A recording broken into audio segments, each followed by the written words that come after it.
Hello dear bankers, I Diksha Sharma welcome you all on this Edutap platform. तो अगर आप cab exam दिसंबर 2026 की तैयारी कर रहे हैं तो ये series cab on the go आपके लिए है, क्योंकि यहाँ हम आपके बीएफएम के सिलेबस को इस तरह से कवर कर रहे हैं दैट विद इन 50 लेक्चर्स आपके सारे मोस्ट इंपॉर्टेंट टॉपिक कवर हो जाएं और आप जो है इस सीरीज के थ्रू एटलीस्ट 50 मार्क्स सिक्योर कर पाएं। तो ये इस सीरीज का 17th लेक्चर है और आज के इस लेक्चर से हम मॉड्यूल बी में एंटर कर गए हैं। ठीक है, तो इस मॉड्यूल के आज हम एक important topic that is risk measurement and risk pricing को हम डिस्कस करेंगे।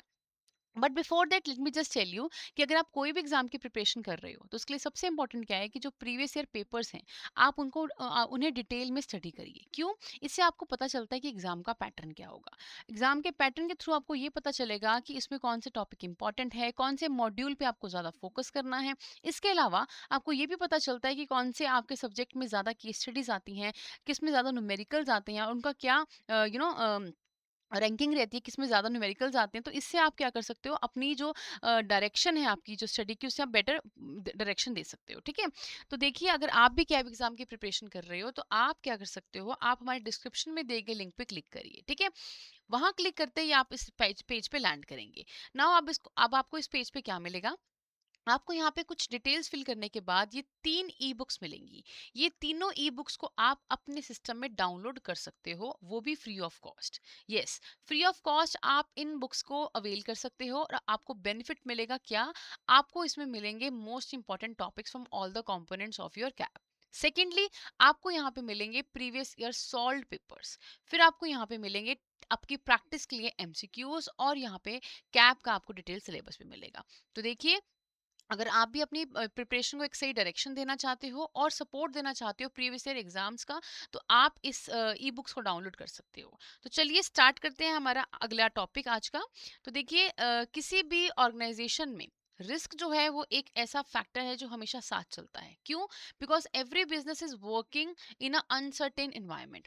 ऐसा नहीं है कि आप फ्यूचर को सर्टेन करके प्रोडक्ट्स बनाते हो कि हाँ मैंने जो प्रोडक्ट्स बनाने हैं फ्यूचर में सेल होंगे ही होंगे। नो, ठीक है, वी ऑल नो दैट कि जो आपका फ्यूचर है वो क्या है, अनसर्टेन है। Future is uncertain. अब ये अनसर्टेनिटी की वजह से क्या होता है कि जो आप एक्सपेक्ट करते हो सकता है वैसा हो भी जाए और हो सकता है वैसा ना भी हो। ठीक है, so what is a risk? Risk means possibility. ठीक है, रिस्क क्या है? पॉसिबिलिटी है किस चीज की, कि जो भी आपने एक्चुअल रिजल्ट एक्सपेक्ट किए थे, अगर वो आपके प्लान्ड सॉरी जो आपके एक्चुअल रिजल्ट आए हैं वो आपके प्लान्ड और एक्सपेक्टेड रिजल्ट से थोड़ा डिफर कर गए बिकॉज ऑफ अनसर्टेनिटी, उसे हम क्या बोलते हैं, रिस्क। ठीक है, तो सिंपल फॉर्मूला क्या है रिस्क का यहाँ पे? इट मींस एक तो अनसर्टेनिटी है फ्यूचर में, प्लस जो भी पॉसिबिलिटी हुई। देखिए मैंने आपको बोला है पॉसिबिलिटी तो कुछ भी हो सकती है। हो सकता है पॉसिबिलिटी में आपको प्रॉफिट हो जाए और हो सकता है पॉसिबिलिटी में आपको लॉस हो जाए। तो यहाँ पे हम लॉस की रिस्क की बात करते हैं तो यहाँ पे हम एडवर्स रिजल्ट की बात करते हैं। मतलब हम ये सोचते हैं कि अनसर्टेनिटी की वजह से आपको क्या होगा, जो भी रिजल्ट आएगा वो एडवर्स आएगा और उसी को हम क्या बोलते हैं, रिस्क बोलते हैं। ठीक है, तो एडवर्स रिजल्ट, अब जो अनफेवरेबल रिजल्ट आपको आएगा वो किस केसेस में आ सकता है, कैसे कैसे फॉर्म में आ सकता है? जैसे कि आपको प्रॉफिट कम हो गए, आपको फाइनेंशियल लॉस हो गया, आपका जो वर्क जो आप कंप्लीट कर रहे हो, करना चाहते थे टाइमली, वो उसमें डिले हो गया, या फिर you are fail to achieve an objective. ठीक है, तो इसे हम क्या बोलते हैं, रिस्क। इसको एक और एग्जांपल से समझते हैं, रियल लाइफ एग्जांपल से। मान लीजिए आपको आज जो है एक मीटिंग अटेंड करनी है, मोस्ट इंपॉर्टेंट मीटिंग है आपके लिए वो। तो 10 बजे के करीब आपको अपने ऑफिस पहुंचना है और 10:30 वो मीटिंग है। ठीक है, तो चलिए देखिए अब यहाँ पे क्या है कि अब अभी तो सुबह आप उठे, तो अब 10 बजे तक तो फ्यूचर अनसर्टेन है ना, कुछ भी हो सकता है। आप कैसे सोच सकते हो कि एग्जैक्टली में 10:30 में मीटिंग स्टार्ट हो जाएगी, 10 बजे मैं ऑफिस पहुंच जाऊंगा? तो इसमें क्या क्या अनसर्टेनिटीज आ सकती हैं, जैसे कि आप आज सुबह अलार्म जो था वो आपका आप अपने टाइम पे अलार्म पे नहीं उठे। ठीक है, पहली प्रॉब्लम हो गई। सेकंड, उसके बाद जब आप तैयार हुए तो you are finding for the cab, तो कैब नहीं मिली आपको, उसकी वजह से डिले हो गया। फिर आपको कैब मिली मिली तो अब जब रास्ते में तो ट्रैफिक बहुत ज़्यादा था जिसकी वजह से आप 10 बजे नहीं पहुंच पाए, थोड़ा डिले हो गया। डिले होने की वजह से एक सारा क्योस क्रिएट हो गया। तो यहाँ पे क्या है, वी कैन से कि फ्यूचर इज अनसर्टेन, और उन अनसर्टेन सिचुएशन में अगर एडवर्स आउटकम आ जाए तो उसे हम क्या बोलते हैं, रिस्क बोलते हैं। ठीक है, तो आइए देखते हैं रिस्क की एक फॉर्मल डेफिनेशन। तो रिस्क क्या है? It refers to the uncertainties that may cause an unfavourable result. Uncertainties की वजह से जब आपको कोई अनफेवरेबल रिजल्ट देखने को मिलता है as compare to your expectation, जो आपने एक्सपेक्ट किया होता है, आपके ऑब्जेक्टिव्स जो होते हैं, उसे हम क्या बोलते हैं, रिस्क। ठीक है। A bank expect up to borrower to repay a loan on time. ठीक है, बैंक ने एक्सपेक्ट किया था कि जो बोरोवर है वो टाइम पे लोन रीपे कर देगा, बट देर इज अनसर्टनिटी कि वहां पे वो डिफॉल्ट कर दे और आप क्या फेस करें, आपको जो है क्रेडिट रिस्क हो। ठीक है, क्रेडिट रिस्क क्या होता है, जब आपका जो बोरोवर है वो टाइम पे रिपेमेंट नहीं करता है आपके लोन अमाउंट की। ठीक है, चलिए नेक्स्ट है what is the meaning of financial risk. अब बात करते हैं फाइनेंशियल रिस्क के बारे में। ठीक है, तो फाइनेंशियल रिस्क मीन्स ऐसी कोई भी पॉसिबिलिटी जहां पे आपको अनसर्टेनिटी रहे रिगार्डिंग व्हाट, आपके एक्सपेक्टेड प्रॉफिट रिड्यूस हो जाए, या फिर आपको अनएक्सपेक्टेड एक्सपेंसेस हो जाएं, और या फिर आपको डायरेक्टली क्या हो जाए, फाइनेंशियल लॉस हो जाए। तो ये क्या होते हैं, आपके फाइनेंशियल रिस्क होता है, जहाँ पे आपको जो प्रॉफिट्स हैं वो ना मिले, लॉसेस ज़्यादा मिल जाए, या डायरेक्टली आपको लॉस ही हो जाए। जैसे फॉर एग्जांपल एक कंपनी है, वो एक्सपेक्ट कर रही थी कि वो प्रॉफिट अर्न करेगी 10 लाख का, but because market situation change हो गई, cost of raw material increase हो गया, तो उन्होंने सिर्फ कितना अर्न किया, 6 लाख। तो यहाँ पे जो 4 लाख कम अर्न किया है उन्होंने, रिडक्शन हुई है एक्सपेक्टेड प्रॉफिट से, तो ये भी एडवर्स वेरिएशन है, जिससे क्या हुआ, फाइनेंशियल रिस्क जो है वो कंपनी को बेयर करना पड़ा। ठीक है, तो यहाँ पे देखिए कोटेशन लिखी हुई है बहुत अच्छी, risk come from not knowing what you are doing. देखिए कभी कभार क्या होता है कि जब आप कोई एक्शन ले रहे होते हो कंपनी में, मान लीजिए कि बहुत सारे वर्कर्स होते हैं, लेवल्स होते हैं, डिफरेंट लेवल्स ऑफ वर्कर्स होते हैं, तो वो जब काम कर रहे होते हैं, जब उनको ये नहीं पता तो वो क्या काम क्या कर रहे हैं, तो लॉसेस के चांसेस ज़्यादा होते हैं। अगर आपको यही नहीं पता कि आप क्या एक्शन ले रहे हो, उसका क्या इम्पैक्ट होगा फ्यूचर में, तो वहाँ पे रिस्क के चांसेस ज़्यादा बढ़ जाते हैं। सो इसीलिए whatever you are doing, आपको पता होना चाहिए कि इसका एक्सपेक्टेड जो भी इसका कॉन्सिक्वेंसेज है वो क्या होंगे। ठीक है, चलिए अब बात करते हैं बिजनेस में रिस्क की। तो कोई भी बिजनेस हो, वहां पे जो रिस्क है वो इनहेरेंट है। मान के चलिए कि हर एक्टिविटी के साथ रिस्क जो है वो साथ साथ चलेगा। ठीक है, पर ये भी हम जानते हैं कि अगर हम इस रिस्क को सोच के काम ही ना करें तो हम कभी भी प्रॉफिट नहीं अर्न कर पाएंगे। तो ये आपको पता है कि नोटेशन है दैट हायर द प्रॉफिट या हायर द रिस्क। ठीक है, higher the risk higher the profit. तो अब जितना आप रिस्क लेते हैं उतना ही आपको प्रॉफिट होता है, तो आपको रिस्क लेना ही पड़ेगा अगर आप किसी भी बिजनेस में एंटर करते हैं। मान लीजिए आप एक पर्टिकुलर एरिया में कोई शॉप खोलना चाहते हैं, तो ये तो रिस्की ही है, क्या पता वो शॉप ना चले, पर क्या पता वो चल भी जाए। तो आपको अगर बिजनेस में फ्लरिश करना है तो आपको रिस्क लेना ही पड़ता है। तो ये इनहेरेंट है, इट मीन्स रिस्क को आप अवॉइड नहीं कर सकते, it is a natural thing, आप उसे मिनिमाइज कर सकते हो। ठीक है, तो इसमें क्या होता है, बिजनेस में आपको कैश फ्लो अनसर्टेनिटी रहती है। मतलब कि देखिए बिजनेस में क्या होता है, एक तो कैश क्या होता है, इनफ्लो होता है, जहां से पैसा आपके पास आएगा। ठीक है, एक आता है आपका कैश आउटफ्लो, जहां से पैसा आपका क्या जाएगा, बाहर जाएगा। ठीक है, तो अब आपको इन दोनों ही सिचुएशन का आपको नेट पोजीशन फाइंड आउट करनी है। अगर आपके आउटफ्लो ज्यादा हुए, ठीक है, आपके एक्सपेंसेस ज्यादा हुए, तो वो कंपनी के लिए क्या होता है, नुकसान की बात है। ठीक है, तो नेट कैश फ्लो कैसे निकालते हैं, बेसिकली हम पॉजिटिवली कैसे निकालते हैं कि इनफ्लो कितने हुए माइनस आउटफ्लो। बट अगर ये उल्टा हो जाए, मतलब आपके आउटफ्लो जो है वो ज्यादा हो जाए, ठीक है, और आपके इनफ्लोस कम हो जाए, तो ये एडवर्स चेंज हो जाता है, और इससे आपको बिजनेस रिस्क होता है। अभी एडवर्स चेंज क्यों होते हैं, हो सकता है आपके जो सेल्स हैं, आपके प्राइजेस हैं, कॉस्ट है, या कस्टमर की पेमेंट्स, उनमें अनफेवरेबल चेंज आ जाए। रॉ मटेरियल का प्राइस इंक्रीज हो गया, कस्टमर जो है वो रीपेमेंट टाइम पे नहीं कर रहे हैं आपको अमाउंट की, ठीक है, उन्होंने क्रेडिट पे सेल कर लिए हैं, तो कोई भी कारण हो सकता है जिससे बिजनेस रिस्क अराइज होता है। ठीक है, अब देखते हैं यहाँ पे रिस्क और रिटर्न में क्या रिलेशनशिप है। देखिए जो भी आप रिस्क बेयर करते हैं, जब भी आप कोई भी इन्वेस्टमेंट में इन्वेस्ट करने की सोचते हैं, तो वहां पे आपको एक्सपेक्टेशन होती है कि मुझे यहाँ से इतना रिटर्न मिलेगा। ठीक है, मान लीजिए आपने कोई ए प्रोजेक्ट है, उसमें आपने सोचा कि I will going to invest. ठीक है, इस प्रोजेक्ट में इन्वेस्ट करने पे आप एक्सपेक्ट कर रहे हो कि मुझे जो है 1 लाख का जो है रिटर्न मिलेगा, मान लीजिए। ठीक है, आपने एक्सपेक्ट किया मुझे 1 लाख का रिटर्न मिलेगा, लेकिन साथ साथ इस प्रोजेक्ट में इन्वेस्ट करते वक्त कुछ रिस्क भी तो होगा, कुछ रिस्क फैक्टर भी तो होंगे। तो अब हम यही पढ़ेंगे कि जब आप कोई भी चीज में पैसा इन्वेस्ट करते हो, या कोई भी बिजनेस में पैसा इन्वेस्ट करते हो जहां पे आप रिटर्न एक्सपेक्ट करते हो, तो वहां पे कुछ ना कुछ रिस्क भी होता है। ठीक है, सो रिस्क और रिटर्न जनरली मूव करते हैं सेम डायरेक्शन में ही। अगर किसी भी बिजनेस में या किसी भी प्रोजेक्ट में रिस्क कम होता है, तो यूजली वहां से रिटर्न भी कम ही आते हैं, और जितना ज्यादा रिस्क होता है उतनी ज्यादा पॉसिबिलिटी होती है हायर रिटर्न की। ठीक है, तो जो इन्वेस्टर होते हैं they will demand a higher expected return from the expecting higher. ठीक है, तो इन्वेस्टर होते हैं वो डिमांड करते हैं higher expected return for expecting higher risk. अगर वो कहते हैं कि हम अगर रिस्क बहुत ज्यादा एक्सेप्ट कर रहे हैं, तो हम रिटर्न भी ज्यादा ही मांग रहे हैं। मतलब बेसिकली वो एक्सपेक्टेशन ही कर रहे हैं ये, ठीक है। एक्चुअली में ज़रूरी नहीं ऐसा हो सकता है कि उनको नुकसान हो जाए। तो यहाँ पे वही लिखा हुआ है, however if you are taking a higher risk investment it doesn't guarantee कि आपको हायर प्रॉफिट ही होगा। It may be a cause कि आपको पॉसिबिलिटी हो सकती है कि आपको नुकसान भी हो जाए। तो it it is all about uncertainty, ठीक है। तो यहाँ पे रिस्क कैपिटल रिटर्न के बीच में एक लिंक होता है जिसको हम यहाँ पे इनके रिलेशनशिप को हम क्या बोलते हैं, ट्रिनिटी, ठीक है। यहाँ पे पूछा जाता है एग्जाम में आपको, what is the relationship between the risk capital and return, इसको बोलते हैं ट्रिनिटी ऑफ रिस्क मैनेजमेंट, ठीक है। यहाँ पे अब देखिए यहाँ पे तीनों का मतलब क्या है। फर्स्ट सबसे पहले है रिस्क। रिस्क का मतलब क्या होता है, कोई भी अनफोर्सीन सिचुएशन की वजह से आपको लॉस सफर करना पड़ जाए, ठीक है, possibility of suffering a loss. Capital क्या होती है, इस लॉस को एब्जॉर्ब करने के लिए जो आप कैपिटल मेंटेन करते हो, ठीक है। अगर ये रिस्क हुआ तो आपको कुछ कैपिटल मेंटेन करनी पड़ती है, उसे हम क्या बोलते हैं, कैपिटल। थर्ड क्या है आपका, रिटर्न। ये आप वो रिटर्न है या फिर वो फाइनेंशियल बेनिफिट है जो आप एक्सपेक्ट कर रहे हो, कि इनकम है जो आप एक्सपेक्ट कर रहे हो कि आपको रिस्क लेने से मिलेगी। तो ये तीनों ही आपकी आपस में लिंक करती है। कैसे, देखिए, अगर ज्यादा रिस्क होगा तो डेफिनेटली आपको या तो बहुत ही ज्यादा प्रॉफिट होगा या लॉस होगा, ठीक है। पोटेंशियल प्रॉफिट और लॉस का ज्यादा होता है जब रिस्क ज्यादा होता है, तो उसके अकॉर्डिंगली आपको कैपिटल भी क्या मेंटेन करनी पड़ेगी, ज्यादा मेंटेन करनी पड़ेगी। रिस्क अगर कम है तो पोटेंशियल जो है वो भी कम होगा प्रॉफिट एंड लॉस का, तो कैपिटल भी क्या करनी पड़ेगी आपको, लोअर कैपिटल रिक्वायर्ड हो गई, ठीक है। चलिए, अब यहाँ तो हमने बात कर ली अबाउट द रिस्क, ये हमें पढ़ लिया कि कोई भी आपकी जो इंडस्ट्रीज होती हैं, ठीक है, वहाँ पे बेसिक रिस्क जो ये आपको देखने को मिलते हैं। अब हम देखते हैं कि इस रिस्क को हम मैयर कैसे कर सकते हैं, ये बहुत जरूरी है, ठीक है। देखिए, रिस्क को आइडेंटिफाई करना ये भी एक टास्क है, लेकिन आइडेंटिफाई करने के बाद सबसे इंपॉर्टेंट क्या होता है, उसको मेजर करना। क्योंकि आप जब मेजर करेंगे कितना रिस्क है, तो ही तो आप उतनी कैपिटल मेंटेन कर पाएंगे उसके लिए, ताकि उसको एब्जॉर्ब कर पाएं। तो मेजरमेंट बहुत इंपॉर्टेंट है, बिकॉज एक्चुअली में जो रिस्क कितना क्वांटिफाइबल है वो आप यहीं पे पता लगा सकते हो, ठीक है।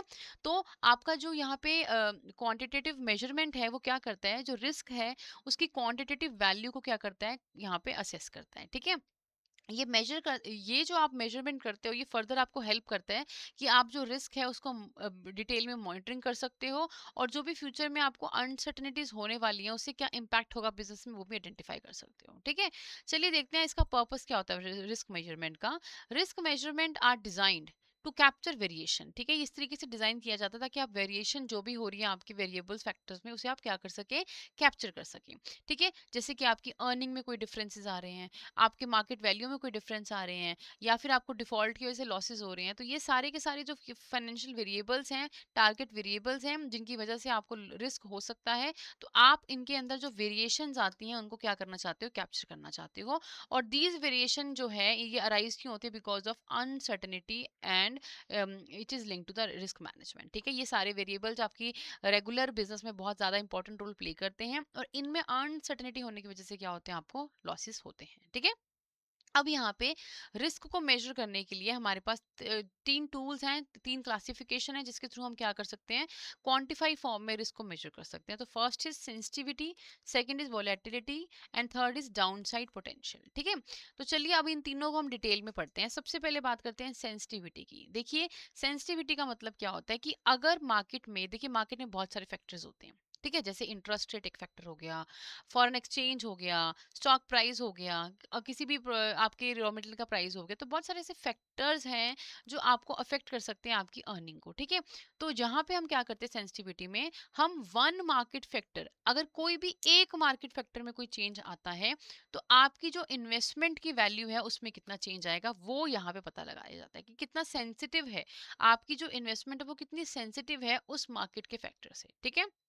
तो यहाँ पे एक वेरिएबल फैक्टर के बेसिस पे क्या किया जाता है, चेक किया जाता है कि उससे आपकी इन्वेस्टमेंट की वैल्यू पे कितना इम्पैक्ट होगा।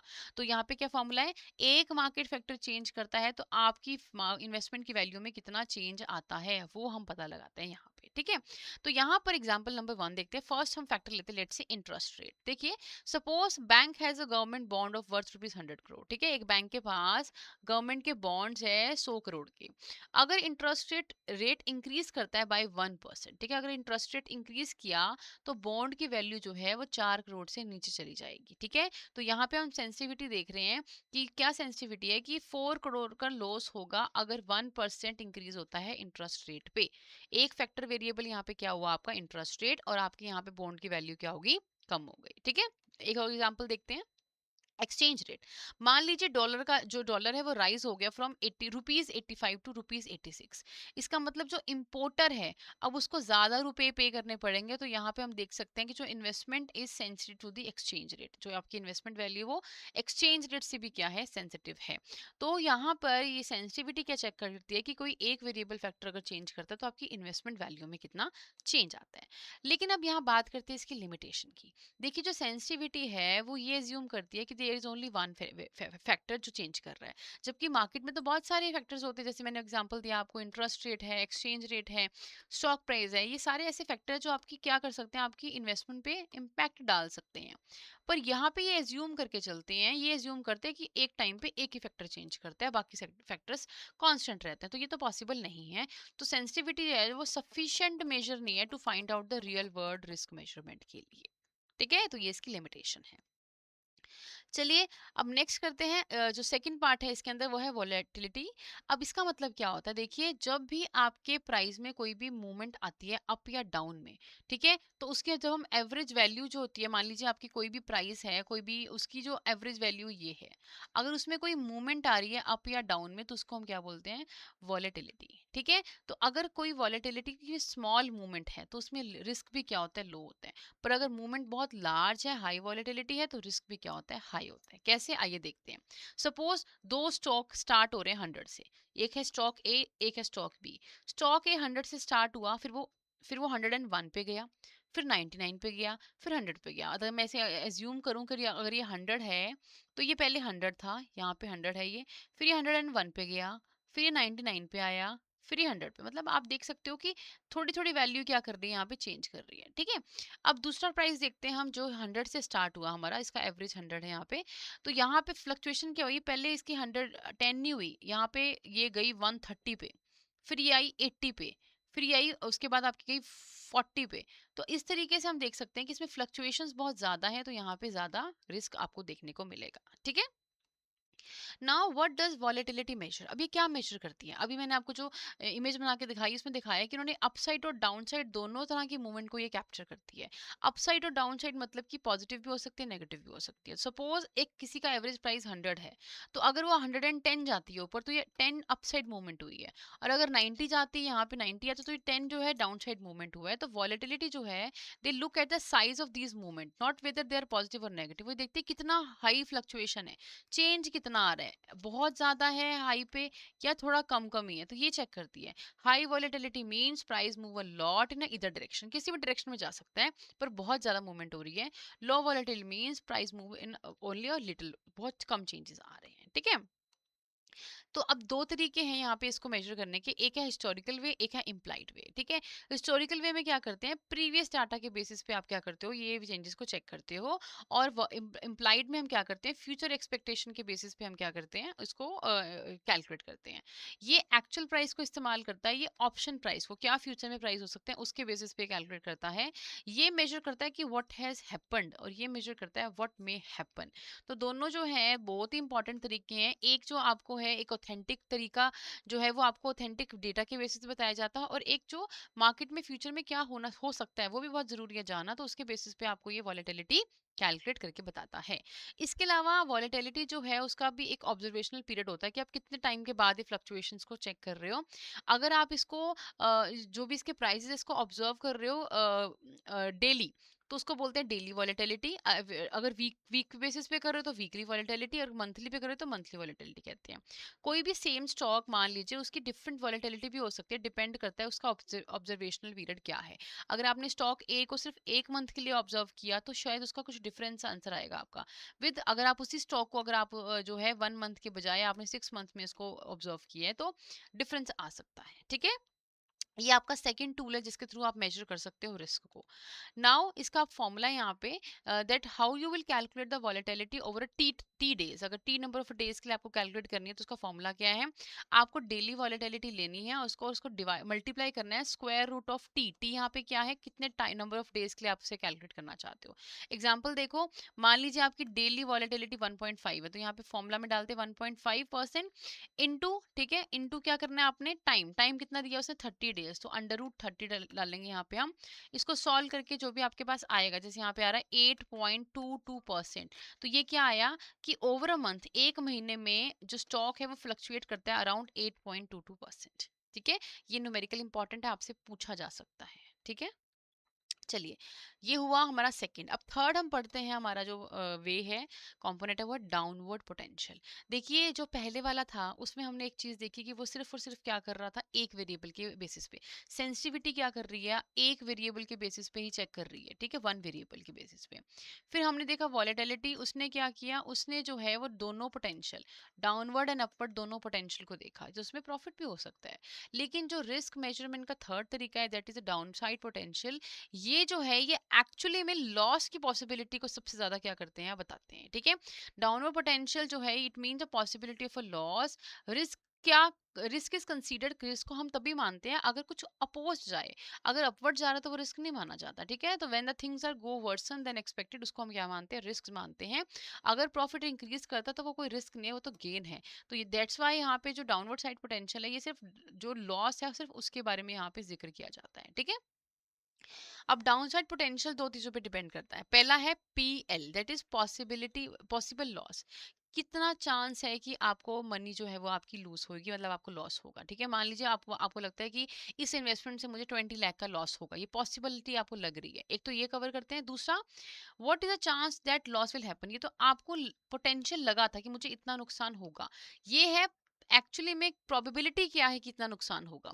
तो ये दोनों ही फैक्टर्स बहुत इंपॉर्टेंट है। That is a potential loss, जहां पे आपको लगता है कि इतना नुकसान होगा, फिर आप ये बताते हो इसकी प्रोबेबिलिटी कितनी है कि इतना लॉसेस होगा। तो ये दोनों ही कवर किए जाते हैं by calculating the downward potential. ठीक है, अब इसके बाद इसमें एक बहुत इंपॉर्टेंट टूल है VAR। ठीक है, अब जो VAR है, इसका मतलब है वैल्यू एट रिस्क। ये सबसे इंपॉर्टेंट टूल माना जाता है जो डाउनवर्ड पोटेंशियल को कैलकुलेट करता है। ठीक है, ये कैलकुलेट करता है कि मैक्सिमम लॉस कितना अकर हो सकता है एक specific period of a time में at a given confidence level.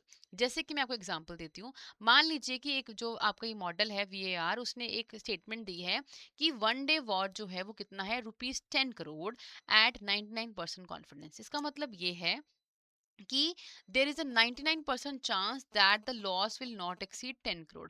मतलब 99% चांस है कि जो लॉस है वो 10 करोड़ से ज्यादा नहीं होगा। सिर्फ 1% चांस ऐसा है कि 10 करोड़ से ऊपर आपका नुकसान चला जाएगा।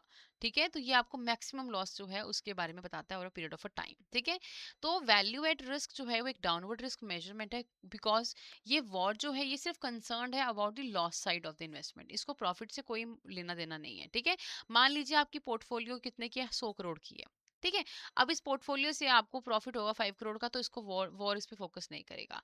आपको लॉस होगा 3 करोड़ का, तो उसे कंसीडर करेगा। आपको लॉस होगा 10 करोड़ का, तो उस केस में तो वो क्या कर देगा, रिस्क की थ्रेशोल्ड लिमिट जो है सेट कर देगा कि भाई इसके बियॉन्ड अगर रिस्क हुआ तो you can not invest in that project. तो दिस इज हाउ जो वॉर है वो सिर्फ क्या करता है, they focus on the downward potential only.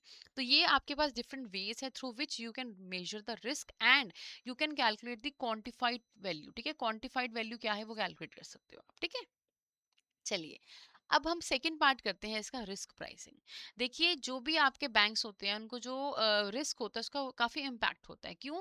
देखिए, मान लीजिए अगर आपको पता है कि मुझे फ्यूचर में लॉस होगा या रिस्क है, तो उसके लिए आप आज ही कुछ कैपिटल क्या करते हो, मेंटेन करके रखते हो।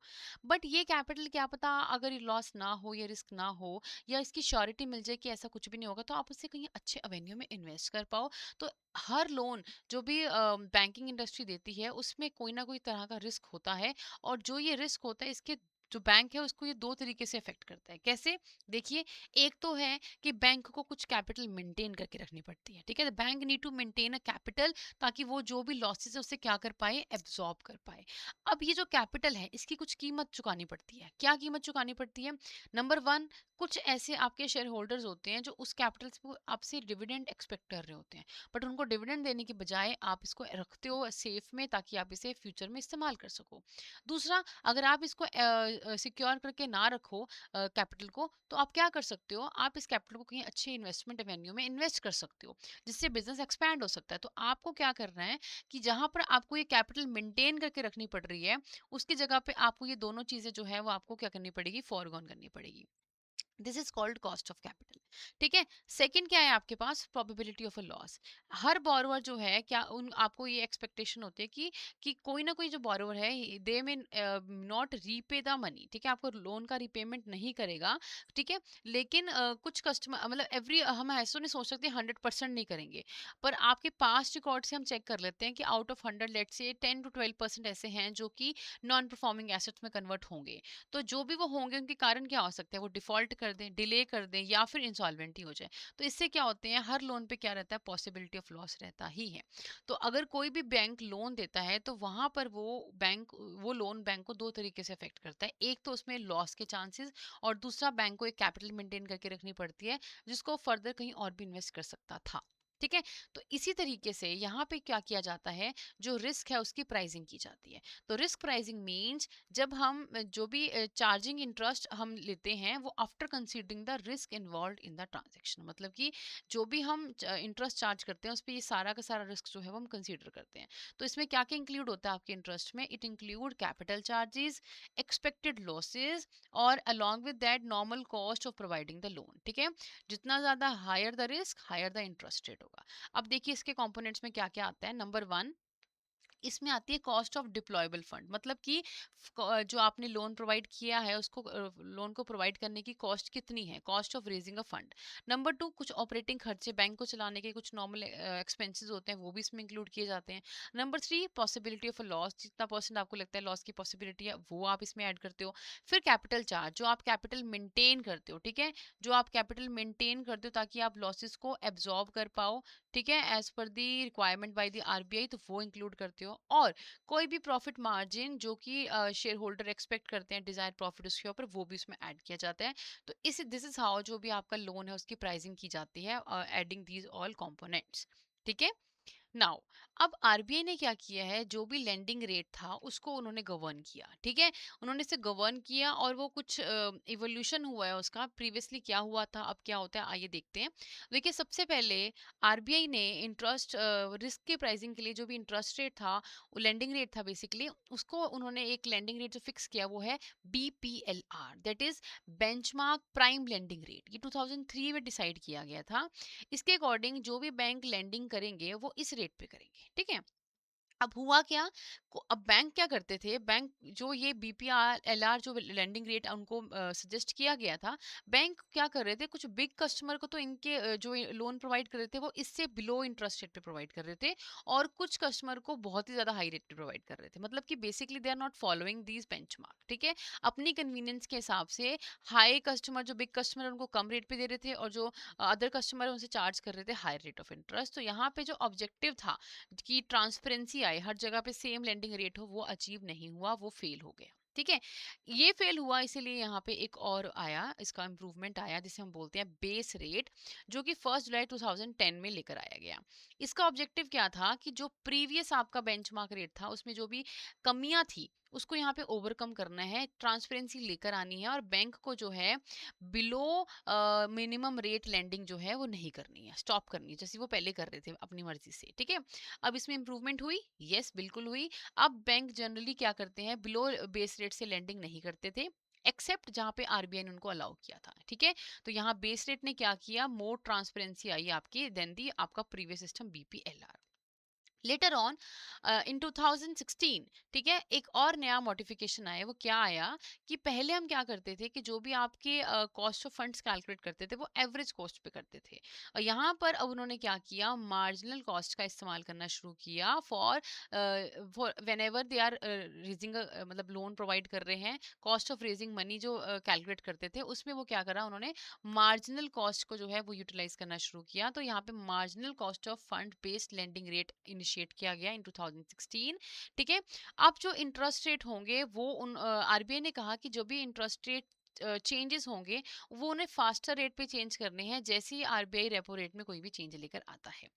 ठीक है, पहले मैं आपको एक एग्जांपल देती हूँ। मान लीजिए आपके स्कूल में कैंटीन है, उस कैंटीन में जो भी रेट चलते थे आपके प्रोडक्ट्स के, तो आपके प्रिंसिपल ने आपके कैंटीन मास्टर को बोला कि रेट्स को कम कर दो। ठीक है। अब क्या हुआ, आपको उन्होंने तो ऑर्डर दे दिया कि रेट्स को कम कर दो। अब रेट्स कम होंगे तो फ़ायदा किसको होगा? बच्चों को होगा वहाँ पे स्कूल में, या फिर जो भी आपके इंस्टीट्यूशन में उसको बेनिफिट होगा। तो इससे क्या हुआ कि लेकिन हुआ क्या, जो अभी आपका कैंटीन मास्टर था, उसने इंस्टेंटली फ़ॉलो नहीं किया जो भी बोला गया। उनको बोला गया था कि विद इन आपको शॉर्ट टाइम स्पैन, मान लीजिए 1 वीक के अंदर-अंदर आपको ये चेंजेस करने हैं, पर उन्होंने नहीं किए। उन्होंने बोला हम थोड़ा टाइम बात करेंगे। तो जब तक वो चेंज नहीं करेंगे तब तक वो बेनिफिट जो है लोगों को नहीं मिलेगा। ठीक है? वही यहाँ पे हुआ है कि आरबीआई ने कहा है कि जो भी इंटरेस्ट रेट में चेंजेस लेकर आने हैं वो आपको जल्दी लेकर आने हैं, जैसे ही हम रेपो रेट में चेंजेस लेकर आते हैं। लेकिन क्या हुआ, लोग जो भी बैंक्स थे, उन्होंने एमसीएलआर को अपना एक इंटरनल बेंचमार्क मान लिया कि हम खुद डिसाइड करेंगे कि हम कब चेंजेस लेकर आएंगे। ठीक है। और bank were very slow in passing on repo rate cuts to the customer. Customer को ये रेपो रेट अगर कट होते तो उसका बेनिफिट प्रोवाइड करने में बहुत डिले कर रहे थे। सो आरबीआई जो था यहाँ पे सेटिस्फाइड नहीं था, बिकॉज एमसीएलआर को एक इंटरनल बेंचमार्क की तरह मानकर ट्रांसमिशन जो हो रही थी रेपो रेट चेंजेस में वो कम कर रहे थे। ठीक है। फिर इसी को जो है मॉडिफाई करने के लिए, इनहैंस करने के लिए, बेटर करने के लिए यहाँ पे आया एक्सटर्नल बेंचमार्क लिंकेज। ठीक है। ये स्टार्ट हुआ था 2020 1 अप्रैल से। ये इंट्रोड्यूस क्यों किया गया? ये इसलिए इंट्रोड्यूस किया गया ताकि जो कस्टमर है उनको बेनिफिट मिले अगर रेपो रेट में कोई भी चेंजेस आते हैं, और उन चेंजेस को अगर क्विकली फॉलो किया जाएगा तो कस्टमर को बेनिफिट होगा। नाउ अब क्या फॉलो करने लगे सारे बैंक्स? क्या फॉलो करने लगे? They follow a new floating retail loans and MSME loans are link with external benchmark. कौन कौन से? जैसे कि आरबीआई का रेपो रेट या financial benchmark India private limited को फॉलो करना शुरू कर दिया for the lending rate purposes. इसका बेनिफिट क्या हुआ? इसका बेनिफिट ये हुआ कि अगर आरबीआई रेपो रेट को कट करते हैं तो लोन का इंटरेस्ट क्या होता है? फॉल करता था। अगर रेज करते तो लोन का इंटरेस्ट राइज होता था। मतलब जो भी चेंजेस आरबीआई करता है उसका इम्पैक्ट इंटरेस्ट रेट पे आने लगा, जिसका बेनिफिट कस्टमर को डेफिनेटली होता। तो ये एक एक्सटर्नल बेंचमार्क है। ठीक है। जो प्रीवियसली था एमसीएलआर, उन्होंने इसको इंटरनल बेंचमार्क माना था, लेकिन यहाँ पे प्रॉपर्ली अनाउंस कर दिया कि एक्सटर्नल बेंचमार्क है, जिससे कि आरबीआई की जो भी पॉलिसीज चेंज होती है वो फास्टली क्या होती है, बैंक्स में ट्रांसमिट होती है। So this is all about your evolution जो भी आया आपके रिस्क के प्राइसिंग में while deciding the landing rate. ठीक है। चलिए देखते हैं यहाँ पे लास्टली कि जो भी लेंडिंग रेट है उसमें कौन कौन से आपके फैक्टर्स इन्वॉल्व होंगे। तो यहाँ पे फर्स्ट है cost of deposit. It means cost of collecting money from the deposit. ये इसमें जो है वाइल चार्जिंग, जब आप इंटरेस्ट को चार्ज करते हो तो इसमें ये सब चीज़ें इंक्लूड रहेंगी। क्या क्या? As I told you, cost of deposits. फिर है सी आर आर। ठीक है। जो भी आपकी सी आर आर जो है उसका इम्पैक्ट होगा। It means C R R earns no interest, तो इंटरेस्ट कॉस्ट क्या हो जाएगी? इंक्रीज हो जाएगी। फिर ऑपरेटिंग एक्सपेंसेस, जैसे बैंक की कोई सैलरी पे करते हैं, ब्रांच के एक्सपेंसेस हैं, टेक्नोलॉजी, इलेक्ट्रिसिटी, वो भी इंक्लूड होंगे। प्रोबेबिलिटी ऑफ डिफॉल्ट, क्या चांसेस है कि डिफॉल्ट होंगे, उसके वो आपको भी मेंशन करने। एक्सपेक्टेड लॉस कितना होगा उसमें। कैपिटल चार्ज, जो भी कैपिटल बैंक मेंटेन कर रहा है उस लॉस को एब्जॉर्ब करने के लिए, वो जो आरबीआई ने बोला उनको वो इसमें इन्वॉल्व करनी है। प्रॉफिट मार्जिन, जो भी बैंक डिजायर कर रहा है, एक्सपेक्टेड प्रॉफिट है बैंक का उस ट्रांजेक्शन से, वो भी। तो ये सारे ही सारे फैक्टर्स को आप अपने इंटरेस्ट रेट में इंक्लूड करेंगे while charging the interest on particular loan for calculating a risk pricing. I hope this is clear. So this is all about your today's lecture, जहाँ पे हमने आज रिस्क को सबसे पहले समझा कि जो रिस्क है वो एक इनहेरेंट चीज़ है, वो आप उसे आप अवॉइड नहीं कर सकते हो, यस आप उसे मिनिमाइज कर सकते हो। फिर हमने पढ़ा कि that how we measure the risk. वहाँ पे हमारे पास 3 कंपोनेंट्स थे, sensitivity, volatility and your downward potential. And later on we are come up with the, नहीं इसमें एक और चीज़ थी, वॉर। ठीक है। वॉर भी बहुत इंपॉर्टेंट रोल यहाँ पे प्ले करते हैं for calculating the downward potential.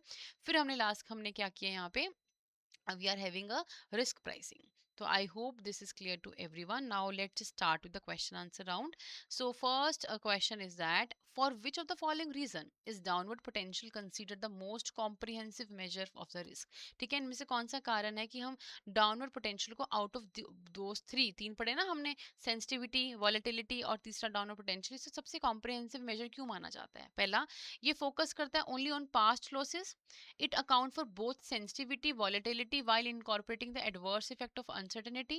It ignore the market fluctuation. It is less relevant. देखिए ये तो बिल्कुल ही लेस रेलिवेंट कैसे हो सकता है, या फिर इग्नोर तो बिल्कुल नहीं करता। तो यहाँ पे फर्स्ट टू देखते हैं, लेकिन ये सिर्फ पास्ट लॉसेस पे फोकस नहीं करता है। ठीक है। तो यहाँ पे मैंने आपको बताया था कि जो आपका डाउनसाइड पोटेंशियल है, ये सेंसिटिविटी और वॉलेटिलिटी के दोनों ही कंपोनेंट्स को इन्वॉल्व करके बेटर वर्जन प्रेजेंट करता है। तो ऑप्शन बी इज करेक्ट। ठीक है। ये most relied we can say tool है जो कि बैंकिंग इंडस्ट्री यूज करती है, रेगुलेटर्स यूज करते हैं, बिकॉज इससे आपको मैक्सिमम पॉसिबिलिटी ऑफ लॉस पता चलती है। सेकंड है which formula is correctly represent the volatility of a time horizon, जो अभी हम करके हटे हैं। तो यहाँ पे आंसर क्या है आपका? Option C, volatility is equal to daily volatility into square root of T. यहाँ पे टी क्या है? Number of days. Now which of the following is best describe the risk, इनमें से रिस्क को कौन बेस्ट डिस्क्राइब करता है? A situation where losses are inevitable and unavoidable, uncertainty that may result in adverse outcome affecting planning objective and expectation, the absence of any uncertainty in decision making, the condition where all future event can be accurately predicted। ऐसे तो नहीं है कि आप future को predict कर सकते हो, ठीक है। तो यहाँ पे हम देख सकते हैं हमारा ऑप्शन नंबर सी जो है बिल्कुल करेक्ट है कि जो भी रिस्क होता है वो अनसर्टेनिटी की वजह से होता है, जिससे कि कोई भी एडवर्स आउटकम जो है आप एक्सपेक्ट करते हो अगर आपके जो भी प्लानिंग और प्लान एक्सपेक्टेशन से बियॉन्ड जाकर, ठीक है। तो option number C. I hope this is clear to everyone. अगर आप इसी तरीके से अपनी पढ़ाई करना चाहते हैं तो आप हमारे यहाँ पर एडुटैब के मास्टर कोर्स को ज्वाइन कर सकते हैं। हमारे मास्टर कोर्स को ज्वाइन करने के लिए आपको हमारी वेबसाइट पे विजिट करना होगा, दैट इज़ edutap.co.in। वहाँ कोर्सेज में जाके अगर आप कैब कोर्स को क्लिक करते हैं तो आपको ये पेज मिलेगा।